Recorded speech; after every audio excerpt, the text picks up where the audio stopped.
Yesterday, the Deputy President William Ruto was in Kakamega County. And while in Kakamega County, the Deputy President William Ruto talked of three things. The Deputy President talked of Uganga. He also talked of Bangi. And the Deputy President also talked of banning reggae. Kenya shall continue to be a God-fearing nation anchored on prayer.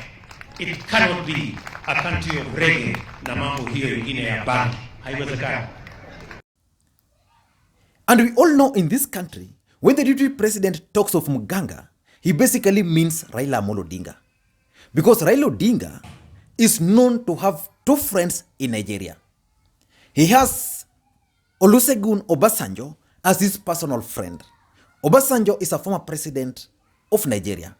He also has Dangote as his personal friend in Nigeria. And because of that friendship, Raila Odinga occasionally makes trips to Nigeria. And of course, the two individuals are also a frequent visitors to this country on many occasions. And the Deputy President also talked about Bangi. And we all know when the Deputy President talked about Bangi, he meant President Uhuru Kenyatta. It's a known fact that Uhuru Kenyatta is a smoker. It's also a known fact that Uhuru Kenyatta drinks. But I don't know whether he takes Bangi. And because I'm not very close to Uhuru Kenyatta, I want to believe his deputy that probably Uhuru Kenyatta also smokes Bangi. And that's why William Ruto wants to stop the two vices. But I don't have any problem with William Ruto trying to stop Uganga and trying to stop Bangi. Because as much as he's calling those individuals those names, there are people in this country who are also calling the Deputy President names. There are people who call him a thief. And there are also people who call him a murderer. And those are just politics. I don't want to get into that. But the moment the Deputy President ventured into reggae music and promised to ban reggae music, then I got myself wondering, why would he ban reggae music in this country? And will he succeed? And what is motivating him? We all know that the main reason of all this is because of a song by Lucky Dube. Nobody can stop reggae. Nobody can stop reggae. Nobody can stop reggae. Because reggae is the song that nobody can stop reggae. Because reggae is strong and reggae is everywhere. And because people tried to stop reggae long time ago, but they've never succeeded. But can William Samoei Ruto really succeed in stopping reggae music? And why would he stop reggae? Reggae music, not reggae. He can stop reggae, but not reggae music.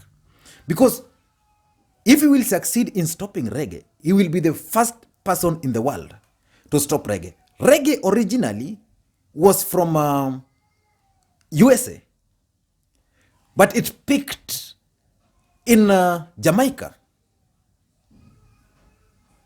In Jamaica. And that's why reggae is associated with Jamaica.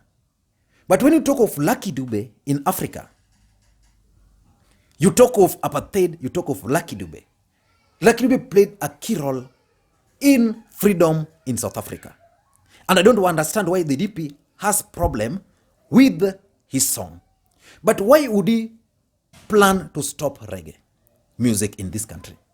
It's understandable because reggae is the only kind of music in this country and in the world which speaks to the issues affecting the world.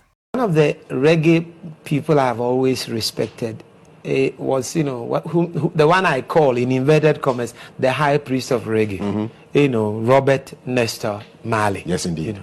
And I came to love him very much also because my father, who was not very much a fan of, pop music, when he listened to Redemption Song and a few other clips of Bob Marley, he said, this man is a prophet.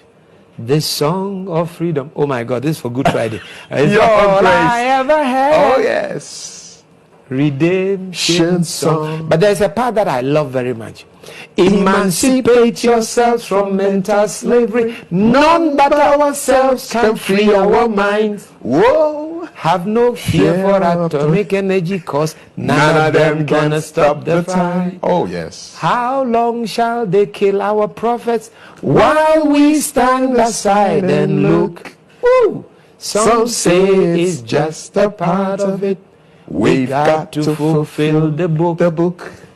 Won't you hail to sing? The voices, if you talk of corruption, there are so many songs, reggae songs about corruption in the world.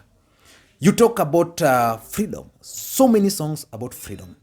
You talk about any other thing you can talk of.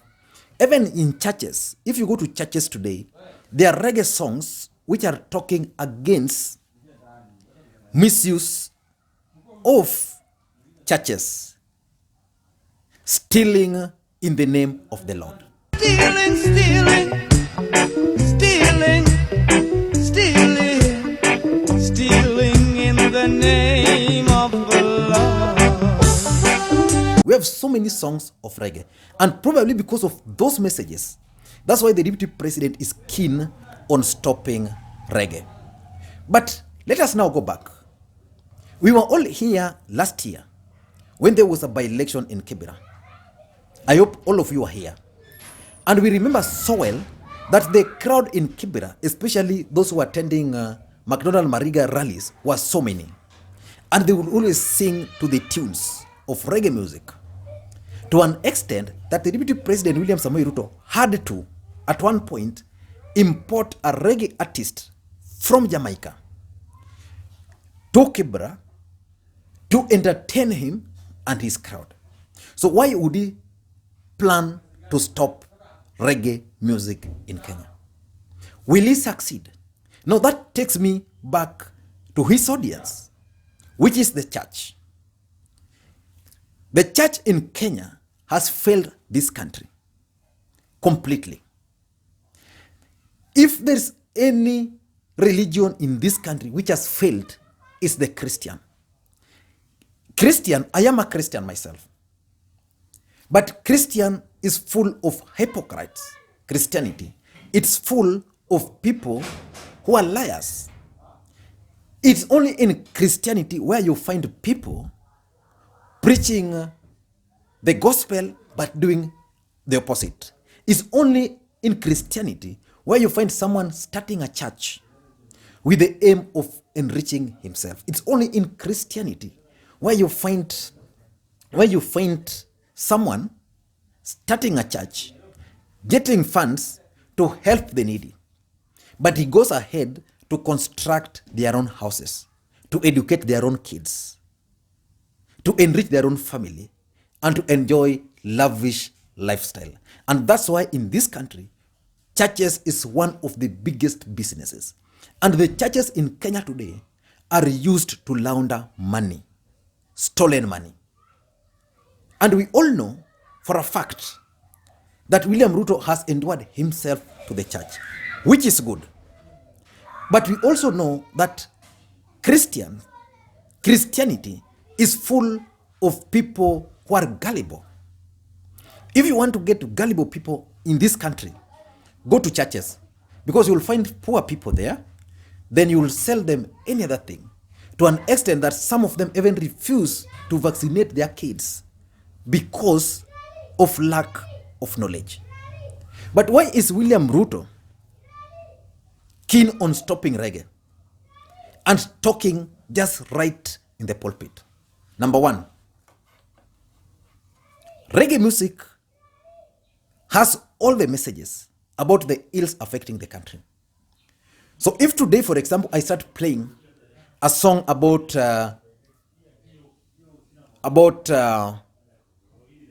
stealing in the name of the Lord,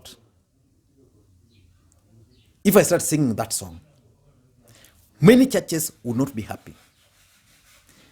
And since many churches will not be happy, even the DP would not be happy.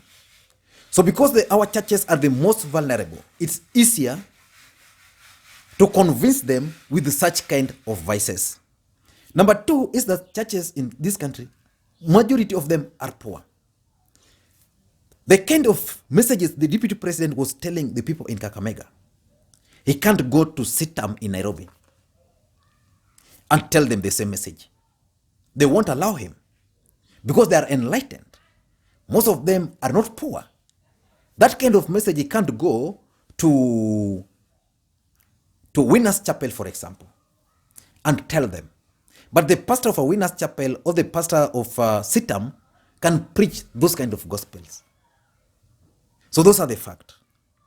But I have one advice for the deputy president, that Kenya is a secular country, secular state, as per the constitution. Kenya is not a religious state.